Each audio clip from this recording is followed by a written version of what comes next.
প্রথমেই আপনাদের 50 টাকা দিয়ে অনুদান কুপন সংগ্রহ করে প্রবেশ করতে হবে এই নতুন মন্দিরে। এই মুহূর্তে চলে এসেছি দোল উপলক্ষে তাদেরকে ঘুরে দেখাবো এই নতুন মন্দির। তো চলুন আমরা আজকে ইস্কন মন্দিরের যে সবার জন্য খুলে গেছে নতুন মন্দির, সেই নতুন মন্দির দর্শন। নিচে হরে কৃষ্ণ নাম হচ্ছে আর প্রচুর দর্শনার্থী এসছেন এই মন্দির দর্শন করবার জন্যে।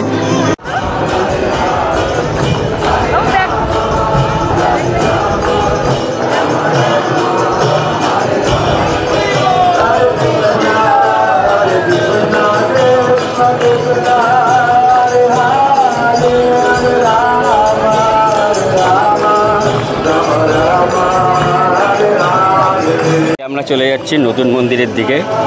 সবার জন্য খুলে গেছে নতুন মন্দির। এই হচ্ছে নতুন মন্দির। আমরা নতুন মন্দিরের দিকে এগিয়ে যাচ্ছি। দেখুন কত সুন্দর লাগছে, অপূর্ব সুন্দর।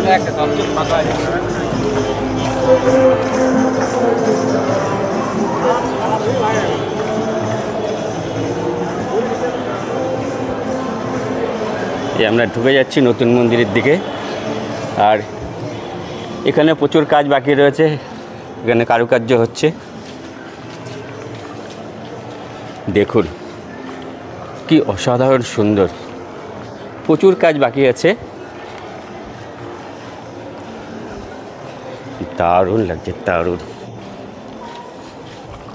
আর এই মন্দিরে প্রবেশ করতে গেলে পরে আপনাদেরকে কুপন কাটতে হবে 50 টাকা করে। কি সুন্দর লাগছে। নৃসিংহদেবের মন্দির, এখানে নৃসিংহদেবকে প্রতিষ্ঠাতা করা হবে। আর এ পাশে রয়েছে নতুন মন্দির। এখানে যে জায়গাটা দেখতে পাচ্ছেন, এখানে ভগবান শ্রীকৃষ্ণকে প্রতিষ্ঠাতা করা হবে।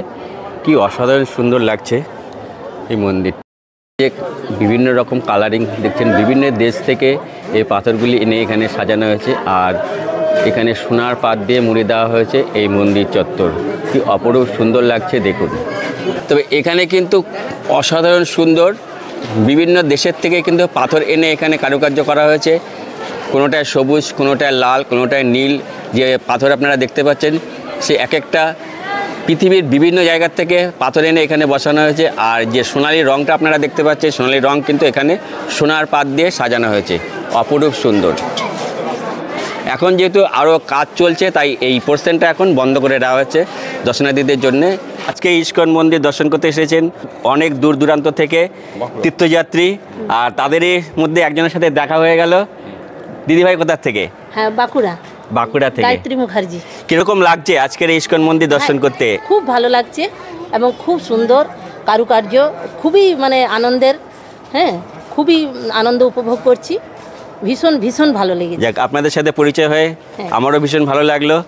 একবার জোরসে বলুন, হরে কৃষ্ণ। হরে কৃষ্ণ। জয় শ্রী রাধে। জয় শ্রী রাধে। জয় চৈতন্য দেবের জয়। চৈতন্য দেবের জয়। জয় নবদ্বীপ ধাম কি জয়। জয় নবদ্বীপ ধাম কি জয়। হরে কৃষ্ণ। নমস্কার সকল দর্শক বন্ধুদের, আজকে দোল উৎসবে স্বাগত। আর আজ এই মুহূর্তে রয়েছি আমরা ইস্কন মন্দিরে, নতুন মন্দিরে। আর এখানে আমাদের এক প্রভুজি রয়েছেন, ইনি সমস্ত কিছু সবাইকে বুঝিয়ে দেন। আর তার মুখ থেকে শুনে নেব আজকের এই ইস্কন মন্দিরের সম্বন্ধে দু চার কথা। হরে কৃষ্ণ। জয় শ্রী প্রভুপাদ কি জয়। প্রভুজি, আপনার নাম? হলধর রামদাস। গুরুদেব শ্রী শ্রীমৎ জয় পতাকা স্বামী গুরু মহারাজ কি জয়। শ্রী প্রভুপাদ কি জয়। এই যে শিল প্রভুপাদ যে যিনি এই ইস্কন মন্দির প্রতিষ্ঠাতা করেছিলেন, আর এই ইস্কন মন্দির সম্বন্ধে কবে প্রতিষ্ঠাতা হয়েছিল এবং এই ইস্কন মন্দির সম্বন্ধে যদি দু চার কথা বলেন এই দর্শনার্থী। প্রথমে শিল প্রভুপাদ সিধাম মায়াপুরে তিনি ভজন কুটির স্থাপনা করেন 1971 সালে। মাত্র 3.5 বিঘা জমি তখন কেনা হয়েছিল। সে তখন ওই ভজন কুটির তিনি স্থাপনা করেন 1971 সালে। তারপরে আস্তে আস্তে এই বড় মন্দিরের তৈরি হয় 2009 সালে। তিনি বলে গেছিলেন যে এখানে একটা অদ্ভুত মন্দির তৈরি হবে। তো আজ থেকে প্রায় 535 বছর আগে ভবিষ্যৎবাণী ছিল নিত্যানন্দ প্রভু। তিনি যখন প্রথম এই নবদ্বীপ ধামে এসেছিলেন, জীব গোস্বামী আচার্যকে নিয়ে যখন তিনি নবদ্বীপ ধাম মণ্ডল পরিক্রমা করছিলেন, তো বলে গিয়েছিলেন যে দেখো জীব, এইখানে এক অদ্ভুত মন্দির হইবে প্রকাশ, গৌরাঙ্গের নিত্য সেবা হইবে বিকাশ। নিত্যানন্দ প্রভু জীব গোস্বামী আচার্যকে বলে গিয়েছিলেন। আজকে সেই অদ্ভুত মন্দির আমরা জগৎগুরু শিল প্রভুপাদজির কৃপায় দর্শন করতে পারছি। ভাববেন না এটা কোনো সাধারণ মন্দির। তো আমরা খুবই সৌভাগ্যবান যে আমাদের জীবনে এত বড় মন্দির আমরা নির্মাণ হতে দেখতে পাচ্ছি। এই মন্দিরটি প্রায় 10,000 লোক একসঙ্গে নৃত্য করতে পারবে। আর আজকে খুবই শুভ দিন, শ্রী গৌরাঙ্গ মহাপ্রভুর আবির্ভাব তিথি। জয় গৌরাঙ্গ মহাপ্রভু কি, শুভ আবির্ভাব তিথি মহোৎসব কি জয়। তো সেই মহাপ্রভু আজকে এই আবির্ভাব দিনে সমস্ত ভক্তগণ আসছেন নতুন মন্দির দর্শন করতে। এই মন্দিরটির যে সিংহাসনগুলি দেখছেন, বাঁদিকে থাকবে গুরু পরম্পরা ষড়গোস্বামীগণ, মাঝখানে থাকবে মহাপ্রভু পঞ্চতত্ত্ব, ডান দিকে থাকবে রাধা মাধব অষ্টসখী, পূর্ব দিকে থাকবে নৃসিংহদেব, পশ্চিম দিকে থাকবে থিয়েটার ডোম। পশ্চিম দিকে তৈরি হবে থিয়েটার ডোম, ওখানে সমস্ত সৃষ্টি তত্ত্ব দেখানো হবে। আর এখানে দেখুন একটি ঝাড়বাতি তৈরি হচ্ছে, উপর থেকে ঝোলানো থাকবে মাঝখান থেকে, আর এক একটা ব্রহ্মাণ্ড এইভাবে ঘুরতে থাকবে। এই মন্দিরে আপনারা 14 ভুবন দেখতে পাবেন, 14 স্টেট। আমরা রয়েছি পৃথিবীর মাঝখানে, যেটাকে বলা হয় মর্তলোক, ওপরে 7টা, নিচে 7টা, ভূ ভুব স জন তপ মহাসত্য, তারপরে আছে বৈকুণ্ঠ ধাম, সবার উপরে আছে গোলক বৃন্দাবন। সে এক একটা ব্রহ্মাণ্ড এইভাবে ঘুরতে থাকবে যাতে মানুষ পরিষ্কার বুঝতে পারে যে আমাদের ওপরে কটা লোক রয়েছে। দেবদেবী কোথায় থাকেন, শিবজি কোথায় থাকেন, ব্রহ্মাজি কোথায় থাকেন, ঋষিমুনি লোক কোথায় থাকেন, ভগবান বিষ্ণু কোথায় থাকেন এবং রাধা কৃষ্ণ কোথায় থাকে। আপনি এখান থেকে পরিষ্কার বুঝতে পারবেন। এখন আপনি ডিসাইড করুন আপনি কোথায় যেতে চান। আপনার সিদ্ধান্ত অনুসারেই সেই লোকে আপনি পৌঁছবেন। এখানেই সেই প্ল্যানেটোরিয়ামটা দেখানো হচ্ছে, সমস্ত ব্রহ্মাণ্ডের লীলা। নিচে যে 7টি লোক, তল, অতল, ভূতল, সুতল, মহাতল, তলাতল, রসতল, সেগুলি 3য় নম্বর ডোমে থিয়েটারের মাধ্যমে বর্ণনা করা হবে। মানে ভালো কর্ম করলে প্রমোশন, খারাপ কর্ম করলে ডিমোশন, যেটা আর কোনো মন্দিরে দেখানো হয় না। এখানে সেই প্ল্যানেটোরিয়ামের মাধ্যমে সমস্ত ব্রহ্মাণ্ডের লীলা এখানে বর্ণনা করা হবে। এই জন্য এই মন্দিরের নাম দেওয়া হয়েছে TOVP, টেম্পল অফ বৈদিক প্ল্যানেটোরিয়াম, একটা অদ্ভুত বৈদিক তারামণ্ডল মন্দির। তো আমরা খুবই সৌভাগ্যবান যে আমাদের জীবনে সেই অদ্ভুত মন্দির আমরা নির্মাণ হতে দেখতে পেলাম। প্রায় 535 বছর আগের ভবিষ্যৎবাণী, নিত্যানন্দ প্রভুর ভবিষ্যৎবাণী আজকে আমরা শিল প্রভুপাদজির কৃপায় দর্শন করতে পারছি। তাই আপনারা এই মন্দির নির্মাণ কার্যে সবাই সহযোগিতা করবেন। আমাদের বাঙালিদের কাছে বিশেষ একটি গর্বের বিষয় যে আমাদের বাংলার বুকে পৃথিবীর সর্বশ্রেষ্ঠ মন্দির তৈরি হচ্ছে পশ্চিমবঙ্গে, ভারতবর্ষে মহাপ্রভুর ধামে এই মন্দির তৈরি হচ্ছে। সমস্ত পৃথিবীর লোক এখানে ছুটে আসবে এই মন্দির দর্শন করতে। তাই আপনারা এই সুযোগকে হাতছাড়া করবেন না।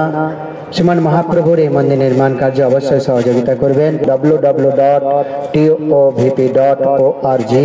ওখানে ওয়েবসাইটে গিয়েও আপনারা অনুদান করতে পারেন আপনাদের সামর্থ্য অনুসারে।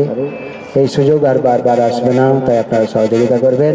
হরে কৃষ্ণ কৃষ্ণ কৃষ্ণ হরে হরে, হরে রাম রাম রাম হরে হরে। চেষ্টা চলছে 2026 সালের শেষের দিকে ওপেনিং হবে। পুরনো মন্দির থেকেই ভগবান এখানে চলে আসবেন। হরে কৃষ্ণ, জয় শিল প্রভুপাদ কি জয়, হরে কৃষ্ণ, মায়াপুর নবদ্বীপ ধাম কি জয়। এই মায়াপুর ইস্কনের মন্দিরের নতুন মন্দির আজকে আমাদের দেখা হয়ে গেল। এই ভিডিওটা আপনাদের কীরকম লাগলো অবশ্যই কমেন্ট করে জানান। আপনাদের প্রত্যেকটি কমেন্ট আমাকে পৌঁছে দেয় এরকম নতুন নতুন জায়গায় এবং নতুন ডেস্টিনেশনে। ভিডিওটা আজকের মতো এখানেই শেষ করছি। দেখা হচ্ছে আপনাদের সাথে আগামী পর্বে। ততক্ষণ আপনারা ভালো থাকবেন, সুস্থ থাকবেন এবং ভালোবাসা দিয়ে পাশে থাকবেন। আবারও একবার আপনাদের সবাইকে শুভেচ্ছা জানিয়ে ভিডিওটা আজকের মতো এখানেই শেষ করছি।